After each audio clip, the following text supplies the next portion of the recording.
Somewhere over the Pacific Ocean, deep in the night, the radars of 5 countries are scanning the sky at the same time.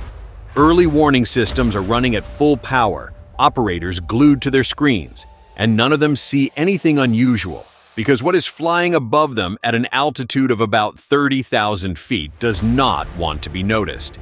And it does that better than anything that has ever taken to the air. But here is the strange part. When morning comes, and it turns out that several targets on the ground no longer exist, no one can explain what exactly passed over their heads. This is not science fiction. It is documented reality from several combat missions, the details of which remain classified to this day. And the aircraft in question, the Northrop Grumman B-2 Spirit, is such an extraordinary machine that even the people who developed it were not officially allowed to acknowledge its existence for a long time. The program began in 1979 under such secrecy that most members of the U.S. Congress did not know it existed at all. The first public unveiling took place only in 1988, and even then, journalists were allowed to photograph the aircraft from only one side to conceal the shape of its air intakes. It took another 9 years for the B-2 to officially enter operational service. 18 years from the first drawing to the first combat mission, and every one of those years cost staggering amounts of money. How much exactly?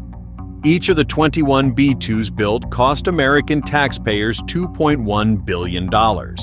To understand what that means, the aircraft weighs about 375,000 pounds at maximum takeoff weight.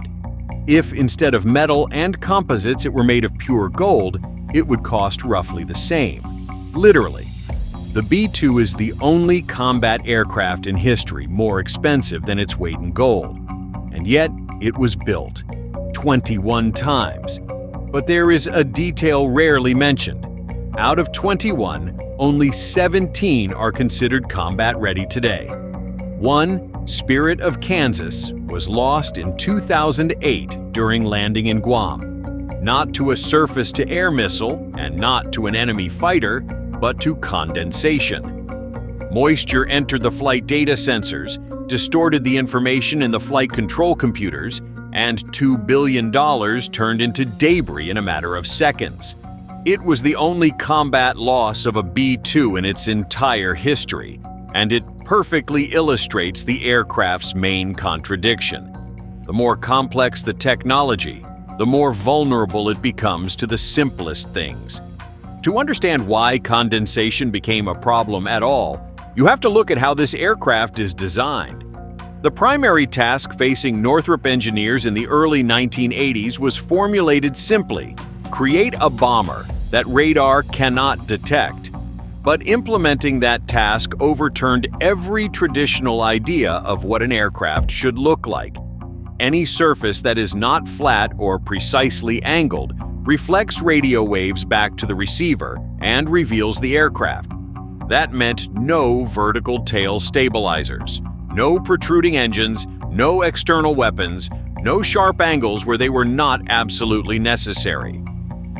The result is the so-called flying wing configuration.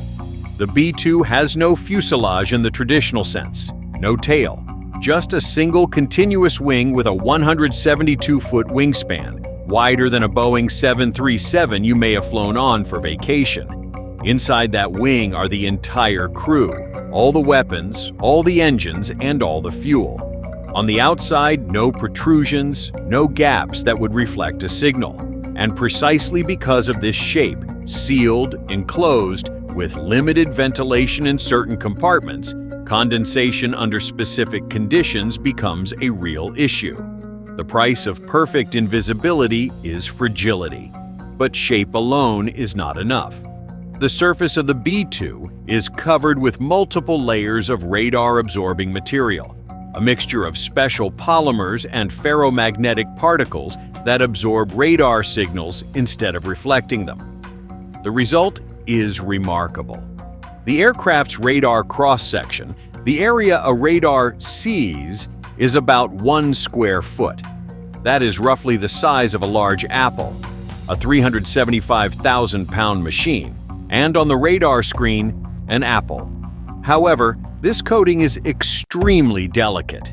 It does not tolerate sharp temperature changes, mechanical damage, or prolonged exposure to moisture. After every flight, the aircraft requires detailed inspection and often partial restoration of the coating. That is why all B-2s are based exclusively at Whiteman Air Force Base in Missouri, where each aircraft has its own climate-controlled hangar, costing tens of millions of dollars.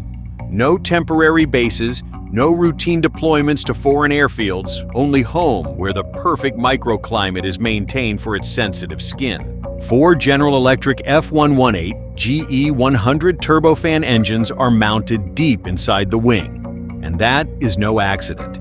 The intake ducts and exhaust nozzles are designed to prevent detection by radar and infrared sensors. The exhaust is mixed with cold air before it exits, reducing the heat signature to a minimum. But this comes at the cost of speed. The B-2's maximum speed is about 630 miles per hour, which is subsonic. For comparison, even the Tu-22M, a Soviet bomber from the 1970s, flies more than twice as fast. But speed and stealth are incompatible. Supersonic flight creates a powerful thermal and acoustic signature that would cancel out all the stealth advantages.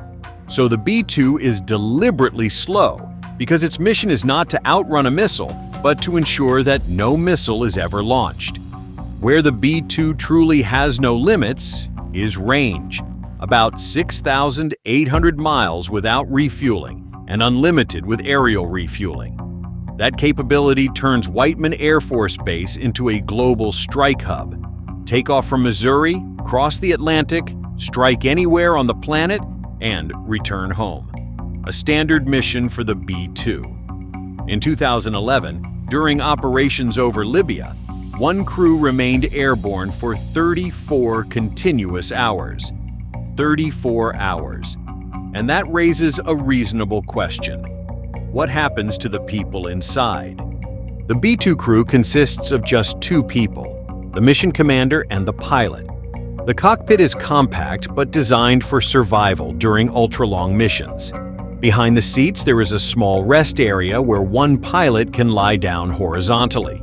They sleep in shifts while the aircraft remains in flight. There is a microwave, food supplies, and a compact lavatory about the size of a closet. In front of each pilot are large multifunction displays. Between the seats is the weapons control panel. The entire flight control system is fully digital fly-by-wire.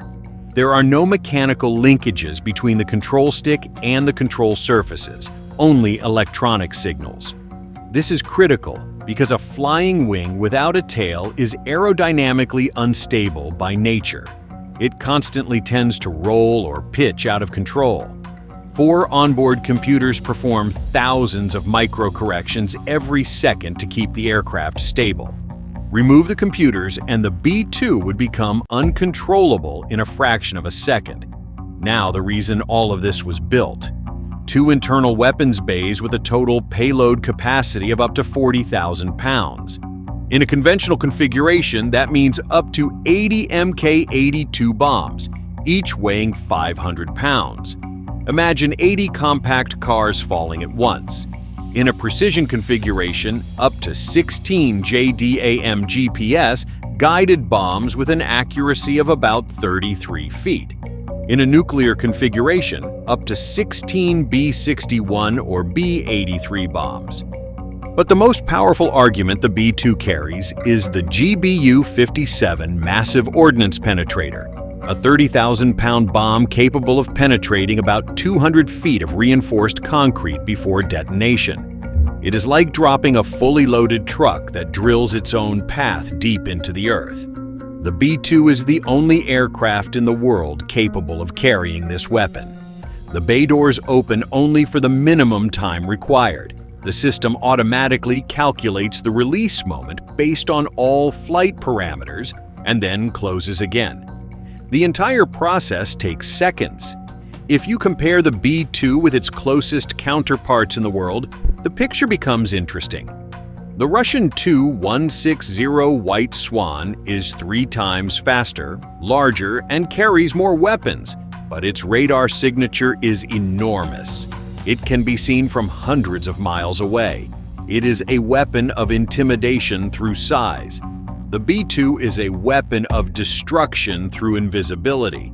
China's H-20 is being built around a similar concept, and by all indications is a direct response to the B-2. But it has not yet entered service, and, based on available information, lags behind the American original by at least a generation. The B-2's own successor, the B-21 Raider, has already been built and is undergoing testing. It is smaller, cheaper to maintain, and equipped with more modern avionics. But the B-2 will remain in service at least into the 2030s. The missions it performs are too specialized, and there are too few alternatives. And this is where it is worth pausing to ask, what is the point of all this? The B-2 Spirit was created with one specific purpose. In the event of World War III, to penetrate the Soviet air defense system undetected and destroy command centers, missile silos, and communication hubs before the enemy could react. A first strike weapon in a nuclear war. But the Soviet Union collapsed, and the B-2 found itself in the role of the most expensive hammer used to drive the most ordinary nails. Afghanistan, Iraq, Libya, it dropped bombs on targets that could have been handled by any tactical fighter costing dozens of times less. Today, the B-2 remains truly irreplaceable in exactly one scenario, striking a deeply buried, heavily protected target inaccessible to any other aircraft. Nuclear facilities carved into mountains, command bunkers beneath reinforced concrete, air defense systems that must be destroyed first and without detection. But it is fair to ask a hard question. Does a manned bomber justify itself in the era of hypersonic missiles and strike drones? One B-2 costs as much as an entire fleet of unmanned systems, each of which does not risk a human life. Perhaps the B-2 Spirit is the most perfect example of a weapon that was born already outdated. An engineering masterpiece built for a war that, fortunately, never happened. Yet that is precisely its true function, not in the bombs it carries, but in the uncertainty it creates. In the idea that somewhere in the sky above you, something may be flying that you will never see and never hear. And as long as that idea lives, 21 ghosts continue standing watch, invisible, ready, in a silence that is better left unbroken.